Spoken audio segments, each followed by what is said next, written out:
Wow, the South African government has suspended ties with the Israeli government and shut down the embassy until the Israeli government uh, commits to a permanent ceasefire and is investigated over its war crimes. Well, as the fighting in diplomatic parleys continues side by side in the Israel-Hamas war, several countries are taking a clear position in the conflict. One country that has been a vocal critic of Israel is South Africa. This time going a step further, its lawmakers have voted in favor of closing Israel's embassy and cutting diplomatic ties with the war-ridden country. The motion called for these measures until Israel agrees to a ceasefire in Gaza. The motion, supported by the ruling African National Congress Party, comes at a time when a ceasefire deal is being agreed upon by Israel and Hamas. The motion, tabled by the opposition party Economic Freedom Fighters, received the support of 248 parliament members, with 91 opposed. Tensions between Israel and South Africa have been running high ever since the war began.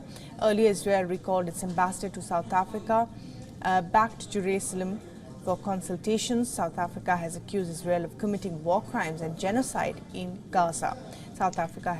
Well, there's tons and tons and tons of evidence that the Israeli government is committing war crimes. Just look at their airstrikes of UN shelters and schools. That is one of the most blatant war crimes.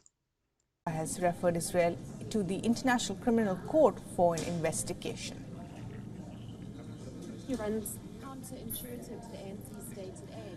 And well, Calden Ongmu, our correspondent from South Africa, has the details on the government's position. In a significant turn of events, the National Assembly passed the Economic Freedom Fighters motion, amended by the ANC. The motion calling for the closure of the Israel embassy and suspension of all diplomatic relations until a ceasefire is reached was passed on Tuesday with 248 votes in favor and 91 votes against. The important decision now lies with President Cyril Ramaphosa's government whether to implement it. The motion, first introduced by the country's third largest party, the EFF, and it was backed by the ruling party, ANC. Ramaphosa has time and again reiterated that Israel is committing war crimes and genocide in Gaza, where more than 11,000 civilians have died since October 7th. Yeah, it's about like 14 to 15,000 civilians at this time, a lot of them being women and children. Think if the Israeli government is not committing a genocide, they wouldn't be killing innocent civilians. South Africa also hosted a virtual summit of BRICS nations on Tuesday.